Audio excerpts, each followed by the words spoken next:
A continuación, madre mesenquimales en ortopedia, fundamentos, por parte de la doctora Ángela Almanza de Colombia. Perfecto, yo soy Ángela Almanza, yo soy ortopedista, traumatóloga, cirujana de rodilla. Mi práctica se llama Regenera Ortopedia Especializada. Tenemos una oficina en Cali, tenemos una oficina en Bogotá.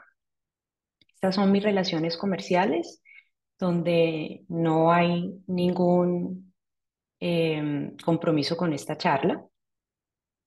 Para iniciar, quiero usar esta frase del libro del doctor Atala, donde nos dice que la medicina regenerativa busca descubrir nuevas terapias para pacientes con lesiones severas o enfermedades crónicas en las cuales la respuesta del propio cuerpo no son suficiente para restaurar la funcionalidad del tejido.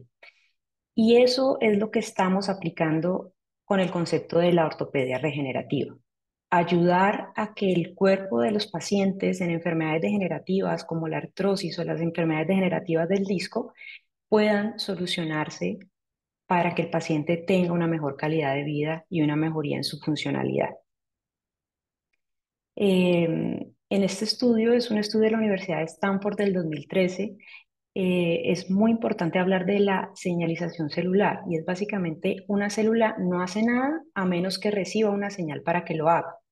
Para resaltar un poco la importancia de por qué las terapias celulares son básicas en la respuesta biológica, en este estudio ellos cruzan la circulación sanguínea de ratones viejos con ratones jóvenes y con esto se compartían todas las señales celulares a través de la sangre.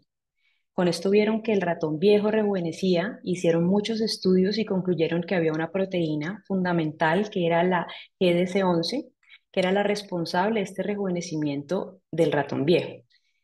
Y esto se los pongo porque, en resumen, si una célula recibe unas buenas señales, la célula puede sanarse, puede rejuvenecerse y puede volver a trabajar como trabajaba en un principio. La ortopedia regenerativa tiene diferentes herramientas para diferentes niveles terapéuticos. Cuando hablamos de ortopedia regenerativa, inmediatamente los pacientes asumen que son células madre y uno debe ser muy claro en qué es lo que está aplicando.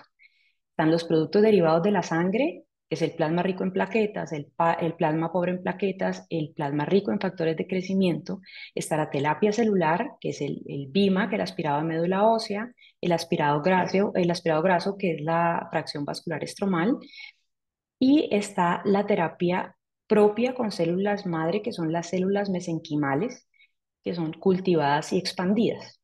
Entonces es muy importante hacer la aclaración de que cuando hablamos de aspirado de médula ósea o de lipoaspirado, no estamos hablando exclusivamente de células mesenquimales. Y es que las células madres se dividen en cuatro tipos. Están las células totipotenciales, que solo se encuentran en el estado inicial embrionario y que pueden dar origen a cualquier línea celular.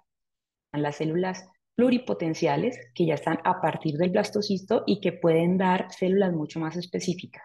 Y luego ya tenemos el grupo de las células adultas, que son las células multipotentes, capaces de ir a algunos tipos celulares y generar nuevas células. Y están las nulipotentes, que son las células maduras que solo se convierten en lo que ellas mismas son. Entonces, ¿qué son las células mesenquimales? Estas células son unas células multipotentes con una capacidad de multiplicarse que además pueden desarrollar características funcionales y estructurales propias de los tejidos especializados. Ellas tienen la capacidad de diferenciarse en líneas osteogénicas y lipogénicas. ¿Mm? Básicamente, estas propiedades las posicionan como una herramienta muy atractiva para tratar las diferentes condiciones degenerativas del sistema musculoesquelético. Adicional a promover nuevas células y mejorar el tejido dañado, ejercen una función paracrina y autocrina que ayuda a regular la inflamación. Básicamente, con este concepto es el conductor regenerativo natural más potente descrito hasta ahora y que tiene el poder de estimular o modificar la expresión genética de diferentes tejidos. Desde los años 80 y 90 hay muchos estudios que describen estas células, dicen que tienen capacidades progenitoras para formar hueso, para formar cartílago y tejido adiposo, y esa era la definición histórica. Hoy en día tenemos una definición un poco más amplia. Ya el doctor Kaplan, desde 2011, nos demuestra que ellas tienen una capacidad medicinal que se divide en inmunomodulador y en el aspecto trófico. Estas propiedades son las que nos han llevado a darle un uso mucho más extenso que solo ponerlas en un laboratorio a formar hueso, a formar cartílago, y es el aspecto inmunomodulador. Esto nos ha llevado a usarlas en enfermedades mucho más amplias como las enfermedades autoinmunes, por ejemplo. Lastimosamente, falta mucha más evidencia por la cantidad de limitaciones regulatorias que hay en los países que más publican, especialmente en Estados Unidos, y nosotros en Latinoamérica nos basamos mucho en lo que publican en Estados Unidos y ellos no pueden publicar mucho respecto a esto porque su regulación no se lo permite, igual que en algunos países de Europa como es España, que también nos guiamos mucho, pero la regulación no se lo va a permitir. Estas células mesenquimales pueden ser para una aplicación inmediata cuando usamos la fracción estromal o el concentrado de médula ósea, o la podemos llevar a cultivo. Para hablar de que una célula mesenquimal, de que una célula madre es realmente una célula madre, tiene que cumplir algunos criterios, perdón, y es que deben expresar en su membrana algunos marcadores y hay otros que deben estar ausentes. Los que deben expresar, se los pongo en la lista como es el CD105, el 166, el 73, el 90 y el 44, y no deben expresar el 45, el 34, el 14, el 11B, el 19, y es muy importante decir que estas células mesenquimales no expresan en su superficie el complejo mayor de histocompatibilidad tipo 2, por lo cual se puede usar de forma halogénica, es seguro usar de forma halogénica. Otra característica de las células mesenquimales es que tienen una adherencia al plástico. Si estas células no cumplen estas condiciones, no podemos decir que sea realmente una célula mesenquimal. Los mecanismos biológicos mediante el que actúan las células mesenquimales es en primer lugar la angiogénesis y la neovascularización, que es esencial para la homeostasis de los tejidos, mediante la liberación de diferentes factores de crecimiento, como es el factor endotelial, el factor de crecimiento vascular endotelial, el hepatocito, el transformante beta, el tema de la inmunomodulación, que es muy importante en el rol antiinflamatorio y antiapoptótico, la proliferación y la diferenciación del celular mediante señalizaciones, ya sea en la región donde se aplica o de forma sistémica, y una mejora muy importante de la matriz extracelular. Recordemos que la matriz es un componente vital de la estructura celular y está compuesta por una mezcla de diferentes proteínas y moléculas como el colágeno, la laminina, la elastina, y actúa como un andamio, por lo tanto acelera el proceso de regeneración. Es también un reservorio de todas las moléculas bioactivas. En un trabajo muy interesante del doctor Kaplan, él muestra cómo estas células tienen una capacidad de migrar, de censar, identificar el área afectada. Ellos cogieron un ratoncito y le hacen una lesión mediante radiación en una patica, le hacen una aplicación endovenosa de células mesenquimales, marcan estas células con una proteína que se llama luciferina. 3 semanas después toman una imagen y ven cómo las células que estaban de una forma sistémica han migrado y se han localizado justo en el área donde el ratoncito tenía su lesión. Entonces ellas tienen una gran capacidad de migrar y de censar y de identificar los sitios donde se encuentran los problemas. ¿Cómo funcionan las células mesenquimales? Recordemos que las células mesenquimales, las células madres, son células adultas multipotentes que pueden modificar el curso de una enfermedad y una condición. Y esto lo realizan mediante una acción en el ambiente local. Ellas pueden modificar la respuesta innata a un estímulo externo, como son las enfermedades degenerativas. Estas células censan el ambiente y después de censar, reaccionan de manera trófica con todo el efecto neuromodulador. Estas células pueden ser autólogas o pueden ser halogénicas por lo que les explicaba anteriormente, que no expresan el complejo mayor de histocompatibilidad tipo 2, o sea, no son inmunoinvasivas. Las células mesenquimales las podemos obtener de diferentes tejidos.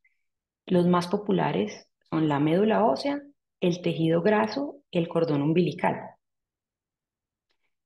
Cuando hablamos de la médula ósea o del tejido graso, sabemos que allí hay células mesenquimales, pero también hay otro tipo de células como los osteoblastos, adipocitos, condrocitos, células estromales, células de la sangre. Entonces son un preparado heterogéneo. Cuando le decimos a un paciente que le vamos a hacer una aplicación de concentrado de médula ósea, es eso, un concentrado de médula ósea, que tiene células madre, sí, pero tiene otras muchas cosas.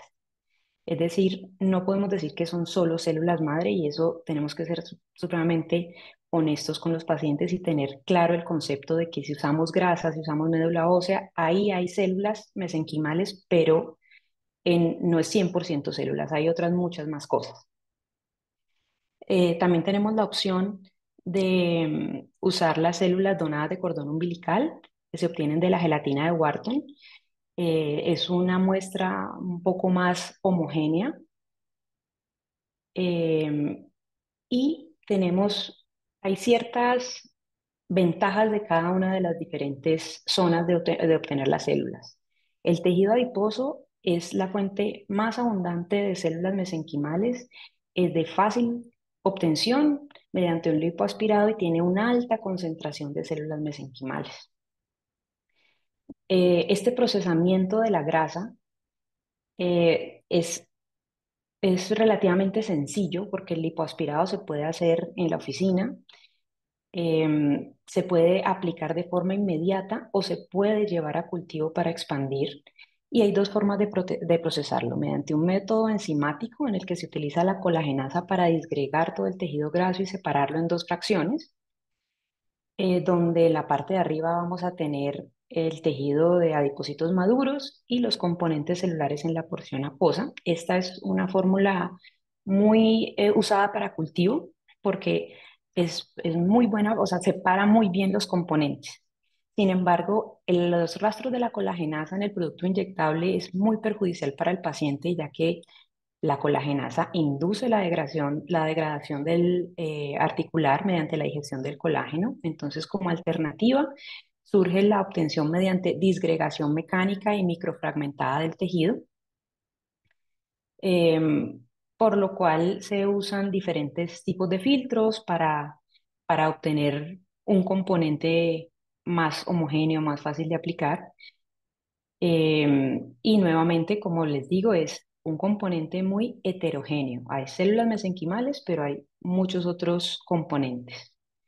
Cuando hablamos de la médula ósea, del aspirado de médula ósea, este se puede preparar de diferentes formas. Recordemos que la médula ósea es un tejido semisólido localizado en la cavidad ósea con múltiples componentes celulares y moleculares y tiene muchos tipos de células. Tiene las células hematopoyéticas, los neutrófilos, los linfocitos, los monocitos, los megacariocitos, los osteoclastos y tiene toda la línea no hematopoyética como los pericitos, de los pericitos muy populares, hablando del tema del PRP, las células endoteliales, adipocitos, células de Schwann.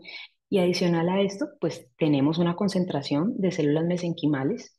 Se puede obtener de sitios como la cresta ilíaca, la tibia, el calcáneo, pero se prefiere la cresta ilíaca posterior porque múltiples estudios han encontrado una mayor concentración de las células mesenquimales en esta zona. Cuando se hace un aspirado de médula ósea, se puede usar diferentes preparaciones.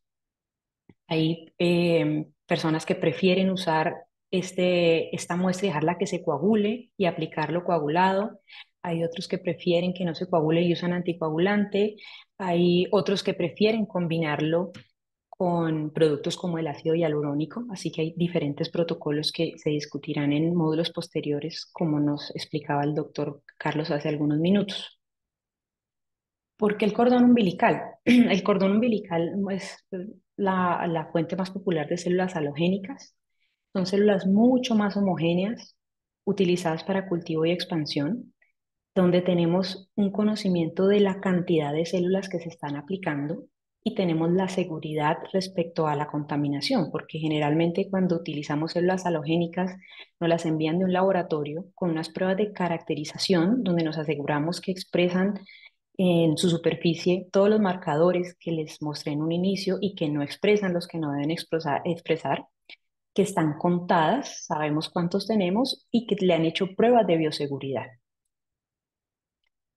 Entonces, hasta el momento, recopilando lo que hemos hablado hasta el momento, cuando hablamos de cultivo celular, podemos usar las células autólogas que requieren un primer tiempo para extracción, ya sea de médula ósea o de tejido graso. Hay que llevar al paciente a un primer tiempo para obtener este tejido. Esto tiene unos costos asociados. En mi caso, cuando trabajé con células autólogas, siempre las saqué en salas de cirugía, entonces requería los costos adicionales de un anestesiólogo y de pagar los derechos de sala. Cuando usamos células halogénicas, tenemos la ventaja de una disponibilidad inmediata y tener una certeza de qué es lo que estamos aplicando, porque tenemos una homogeneidad celular. Cuando hablamos de concentrado de células progenitoras, ya sea de concentrado de médula ósea, aspirado a médula ósea o de la fracción estromal de células adiposas, ahí hay células mesenquimales, pero hay otras muchos más. Es solo un acto terapéutico, pero tiene una facilidad regulatoria. Obviamente esto va a depender de cada país, pero generalmente no hay problema para hacer este tipo de aspirado, de aplicaciones inmediatas de células de concentrado o de la fracción vascular estromal. Y evidencia cada vez hay más. Hay personas que esto no es nuevo. eh, Se llevan muchísimos años trabajando en esto. En la Clínica Mayo, y este es un estudio del año 2014 donde ellos han trabajado la necrosis avascular con aspirado de médula ósea y han hecho un seguimiento a 2 años donde vemos que hay una recuperación de la arquitectura, una mejora significativa del dolor y la funcionalidad. Acá hay otro estudio muy interesante del grupo de Barcelona, del doctor Soler, quien desde hace varios años trabaja de manera muy satisfactoria las células expandidas. Él muestra que con una sola inyección de 50 millones de células halogénicas en una rodilla artrósica tiene una mejoría a los 12 meses y a los 2 años y muestra que todos los marcadores de mejoría clínica como el VAS y el WOMAC, pero ellos van más allá y ellos hacen un cardiograma o un T2 mapping que muestra que la zona del cóndilo y del platillo interno hubo una disminución significativa en el tiempo de relajación T2, lo cual se correlaciona con algún tipo de cambio allá a nivel estructural de ese cartílago. Este es un estudio muy interesante porque va más allá de la caracterización clínica y nos muestra un acercamiento estructural que puede explicar los resultados clínicos. Para finalizar, les cuento algo de cómo es el protocolo que yo manejo. Es muy importante determinar quién es el paciente, el perfil biopsicosocial, las expectativas. Hay que ser muy honesto y explicarles qué es lo que se le va a aplicar, que esto no, en el caso de una artrosis, por ejemplo, no le va a reconstruir su rodilla, pero sí le va a mejorar su funcionalidad y que los resultados van a variar de paciente a paciente. Aquí estamos hablando de biología y de cascada de señales y estamos dejando un poco lo que aprendimos en la residencia el ortopedista es muy mecánico, muy de solucionar el punto a punto, pero cuando hablamos de biología hay que ver biológicamente cómo está nuestro paciente. Él tiene que estar en su mejor momento, requiere una preparación previa para una mejoría del estado general. Es un paciente que tiene que ser valorado por fisioterapia, que debe hacerse un plan de rehabilitación, que entre más masa muscular tenga va a ser mejor. Em, a los pacientes hay que realizarle las escalas de mejora de EVAC y de WOMAC, sobre todo para que ellos vean cómo han mejorado a lo largo del tiempo.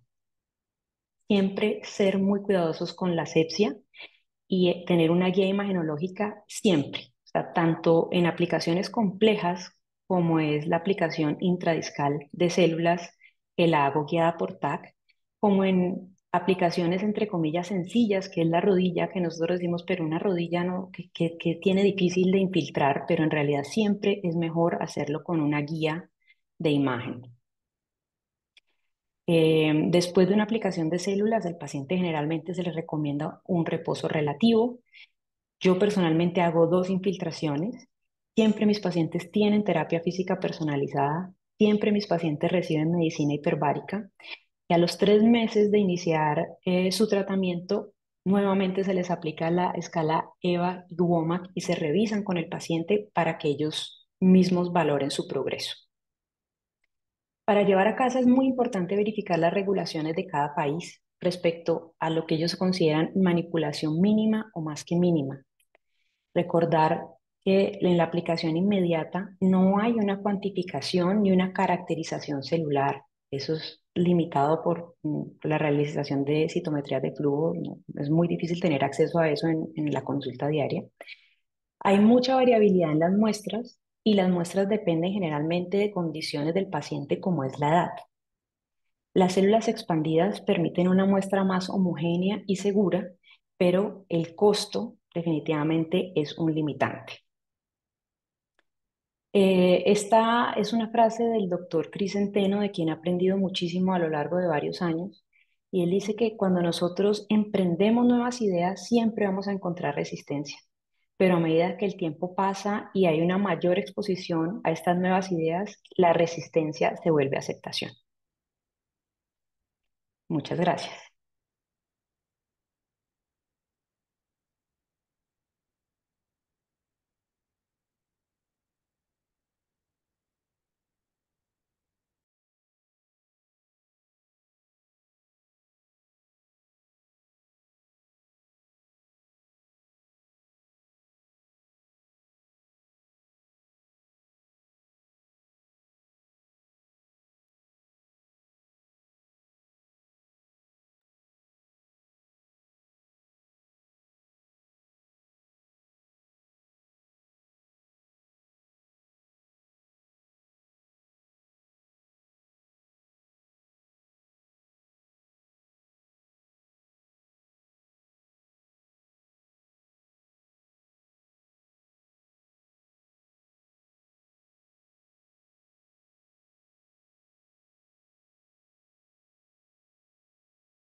Pareciera que no la escucho. Creo que sí.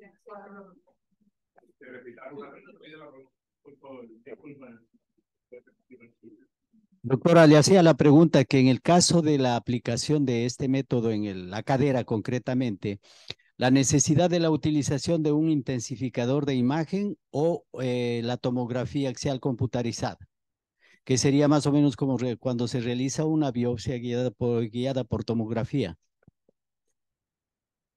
Sí, doctor. Para las aplicaciones de cadera, yo uso un intensificador de imagen. Para las de hombro también uso intensificador de imagen.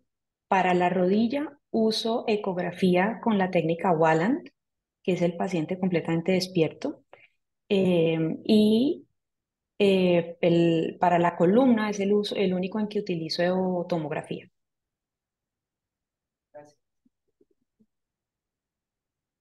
¿Alguna otra pregunta para la doctora Almanza? Sí.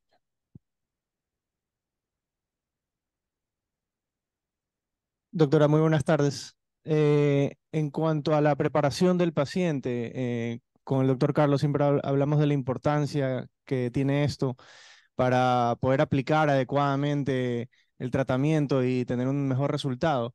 Específicamente, ¿cómo usted prepara a sus pacientes en cuanto a alimentación? ¿Cuántos días previos no tiene que hacer cierta actividad o alimentación específica? ¿O el uso de sueros? ¿Cuáles son sus protocolos previos para preparar a este paciente? Bueno, en primer lugar, yo no soy tan estricta con las condiciones de dieta del paciente porque hay muchos que son reacios, pero sí les recomiendo evitar dietas inflamatorias, es decir, una semana antes, evitar lácteos, evitar carnes rojas. Mis pacientes tienen una semana previa de preparación con sueros. Yo soy un fan de los productos de Gil, no sé si en Ecuador los tienen. Entonces utilizamos unos sueros detox, también utilizo el suero de azul de metileno. que nos va muy bien. Y a algunos pacientes incluso les hago una preparación con un suero de exosomas endovenosos. También la cámara hiperbárica la uso desde una semana antes, la semana durante el procedimiento y una semana después, con una intensidad de 3 veces a la semana. Sí. Doctora Ángela, habitualmente los pacientes crónicamente vienen tomando antiinflamatorios no esteroidales o corticoides. ¿Cuál es su protocolo en cuanto a la suspensión, en cuanto a días, semanas, antes de hacer el procedimiento, sea un PRP o una célula mesenquimal? 2 semanas antes, doctor, que suspendan los antiinflamatorios, por lo menos 2 semanas antes del procedimiento, y durante el tratamiento, nada de consumo de antiinflamatorios. Excelente. Hay una pregunta más. Con esto terminamos. Buenos días, doctora. Con respecto al tratamiento que usted realiza en la osteoartritis de rodilla, siendo específicamente, es verdad que disminuye el dolor y mejora la funcionabilidad. ¿Usted ha reportado casos de que revierta o detenga el desarrollo de la osteoartritis? Yo no tengo seguimientos con el T2 mapping, que es el que podemos usar mediante resonancia magnética, pero yo tengo casos de pacientes con artrosis severa que yo les he dado la orden de reemplazo articular, que los he programado con una gran limitación, y después del tratamiento con las células, el paciente ha mejorado en un 90-95% y queda suspendida la cirugía de reemplazo articular. Y los seguimientos que tengo en estos pacientes, estamos a el año 6, es decir, hace 6 años que le puse sus células, han pasado 6 años porque yo los veo cada año y aún se sienten muy bien. En artrosis de rodilla específicamente, en la artrosis avanzada, yo hago aplicación intraósea. Entonces, hago aplicación intraósea en fémur, en tibia, hago intraarticular, pero también hago aplicación de factores de crecimiento en todas las estructuras periarticulares, ¿no? Porque cuando hay una artrosis sabemos que ya hay algunos ligamentos que no están actuando con suficiencia y siempre abordo todos esos ligamentos. Muy bien, doctora, muchísimas gracias. Excelente conferencia. Nos vamos a ver nuevamente en el módulo 2 con la doctora Almanza y nuevamente muchísimas gracias para ella. Con mucho gusto. Feliz día a todos.